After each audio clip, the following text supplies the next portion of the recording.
Hey y'all! How is everybody doing? Well, this morning I am going to use, as promised, some of the palettes that I got in my haul the other day. And I'm going to start out with the bhCOSMETICS B by Bubba Beauty. And B has 12 eyeshadow colors. And I really like this, so I'm really just hoping and praying that this has got good coverage and just very, very pigmented, and that it goes on well. Here's what the palette looks like right there. It's got a nice little mirror. It's one of those cardboard magnetic closures, which some people say they don't like because it's not as fancy as the metal ones, but honestly, these are lighter weight, so I like them. And then the cheek palette from the Lorac Pro Cosmetics, or Lorac, it's not the Pro series, but it's Lorac, or Lorac, I don't know how you pronounce it, Cosmetics. And this is part of the Disney series. This is the Pirates of the Caribbean. I've got the eyeshadow palette, but I just wanted to go ahead and do a little touch-up. I already did some blush and contouring today, but I did want to touch up with this cheek palette. And it looks like this. It says, chart a course for the stars. Did you just hear that little rumble? That is not my stomach. That's Brie. So there. How are you? You know, sometimes I do that. I'm just so on go. I do this at work and with my friends too. I don't mean to. I get so on go that I stop to just say, how you doing? I remember once that happened to me with the head of the company, and I walked in for this huge, massive meeting, like hundreds and hundreds of people, and I walked in and said, do you know if we have a final count yet? And he said, good morning, Beth. And I said, good morning. Do you know if we have a final count yet? To the head of the company. Oh my gosh, he was so sweet. He was so nice. So anyway, this is good coffee, y'all, and I think this is like it. It's called Caribbean Delight, and I got it at Tuesday morning. Tuesday morning is typically things that are obviously on discount because either they didn't sell through or they bought too much, and it's a good outlet for brands that don't want their stuff going somewhere else, I guess. But when you see food in places like that, then you wonder, how old's the food? Well, it did have a low expiration. It was only 6 months out, and normally I'm sorry, take that back. By the time I got it, it was probably about 2 to 3 months out. It's been a month, so it's like 2 months out, maybe 1 month out now. And that's why they just, they can't, if it doesn't sell through on the shelves, they have to get rid of it. They have to move it, or they're going to have to destroy it, which then they could write it off. But anyway. There's never as much money in writing it off as there is in making a profit, is there? I don't know. I'm not an economist. I'm a makeup girl, so let's get going. So first of all, I've got my trusty Sigma brushes. Remember I told y'all I'm going to contact Sigma. I hope I make a contact today and tell them you want me to be one of your, what do you call it? What do you call it? Not advocates. Anyway, they want me to because I love Sigma brushes. I've had so many brushes. How many brushes? How many brushes? I do like that little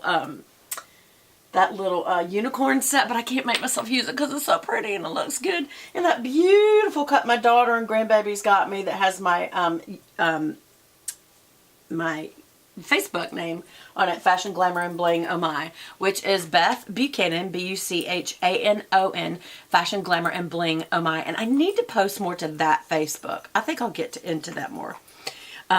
I really do need to work the social channels better because my Instagram, it really includes a lot of my personal life, mainly the puppies because they're so adorable, and Pokemon because I enjoy it.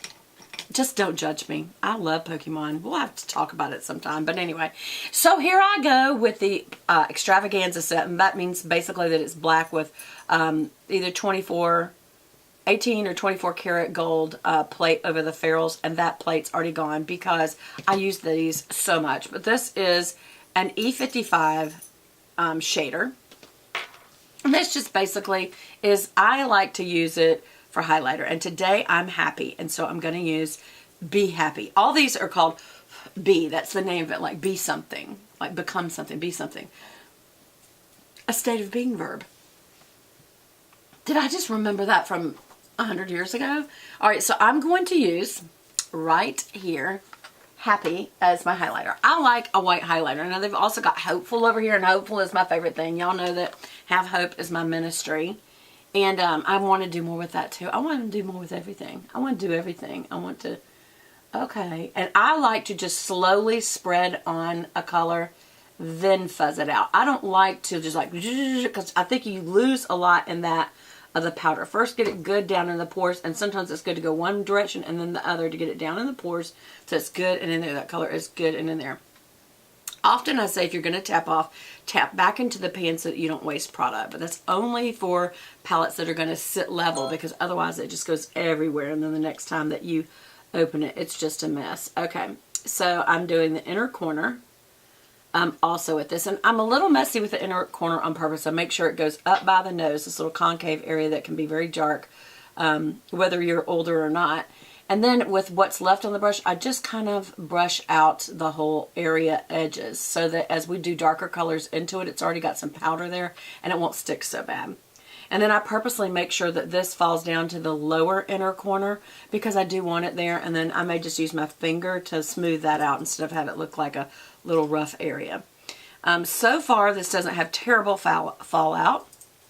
It seems to have very good coverage. I'm going to do the inner corner first. And sometimes I will go from the inner corner across, I brush across the top of the lid because I do like a light lid color. Especially when you put some black lashes in front of that. Ooh, it looks so poppy. So poppy. It's so pretty. Again, notice that I'm kind of mashing it in. I like to highlight right under the arch and then kind of rub it back and forth and rub it in good. Then I'm just going to come down in this inner area and kind of lighten that up. And this outer area where sometimes you could get shadow back here and it looks like messy. So just put this, go ahead and get this back there and get that shine. Also, when you put some a bright color back here, which is the whole point of why people highlight back this little C right there, is it opens up the area so it kind of makes your eyes open up. And when you put dark colors in front of it, it kind of brings you forward. Y'all, I feel like I did not have good coverage on my nose today. I used a different brush. Okay, instead of using my Velvet Luxe 301 buffing foundation brush from bhCOSMETICS, I use my Chanel fluid foundation brush number 8. And y'all, it's just such a small area. It's really kind of hard to apply product. And I don't know that it picked up the product as well, to be honest. Okay, where am I? All right, we need a transition color. I think optimist, be optimistic, it says. I think I'm going to go with matte the rest of the way. I don't know. So optimist and inspired, I think, is the two I'm going to use right there. Okay. So I like to use a brush that covers more area just to save time. And so I love the large fluffy E50 from Sigma. And I'm just going to go. Do you hear, Brie? All right. Where's my foot? What I do is I kick the ball across the room. And now she's very happy over there for 10 seconds. And now she's come back. Definitely tap that off so it doesn't go all over your cheek. Sometimes I find when I go back and forth, I have powder that ends up right here. And when I do this, it tends to make the camera flash me dark. So I have to come back into light. And then I'm back. Okay. All right, I'm going to try to keep that out of the picture too, so that you can actually see what I'm doing. So I do this whole transition area from the brow bone right in here down to the crease right here. So that whole area needs a lighter color than the color I'm going to use so that it looks what we would call smoky, meaning that it's a shade lighter than whatever color you're going to use. And that's why it's not a smoke color necessarily. Smoky means, you know how smoke at the base when it first comes up from a fire, when it first comes up, it's really dark, and then as it goes into the air, it dissipates. Well, that's what smoky eye means. Now, some people used to think it meant smoky colors, like gray, black, you know, maybe a dark brown. But you can do a smoky eye with navy and green and rusts and anything. All it means is the first color you lay down like this is going to be a shade lighter, so that as it goes up, it gets lighter, it dissipates. So then as you come in, that's why you lay that down first. I'm using a small tapered blending brush. This is an E45 from Sigma. See, I need a new set. I need a new set. I want the whole set. But I do like gold better than copper, which is supposed to look like rose gold. Okay, so now I'm going to go in this inspired color, which is a perfect matte brown. These are doing very well, by the way. There's always going to be any fallout, I guess. And I'm wondering, did I give the same fairness to Bree? Just like slammed the ball at me, y'all. She's getting ticked off. All right, so I always put down on the outer area because that's where I want the most color, right out here. And I'll even, without picking this up, can I do a circle, but I don't swirl it and pick it up. And see how that just super deposited color back there? And then I blend from down up into that and a little over it to kind of blend that out. And do you see now I have this dark color that comes up into what was a lighter color? And so that's what will give you the smoky effect. Now, if you, especially for evening, want to really make that more pronounced, Brie. Okay, so this is what she does. She puts the ball like under my chair, so I have to like get up, get down under the, it's because she wants attention. Now, Brie, don't put it under there again, because I ain't doing it. All right, so, such a mean mom. I'm not, I love her dearly, but I'm trying to talk to y'all right now. So see how I'm staying down here in the crease with this darker color. Remember, I started over here, and without picking it up, I'm going to kind of do a circle, and see how that just really deposited that darker color? Then come from below it and blend up to it and above it, and then you can blend that out better. But that still makes most of the dark color here. You have this V coming in, but it's kind of a smudge V. Now some people may want more color than I'm doing, y'all. I don't know. I actually feel like I want a little more dark brown right there. Sorry. I know I keep pulling this little mirror up. It's a good little mirror. Most of them are. And that's another reason why I like this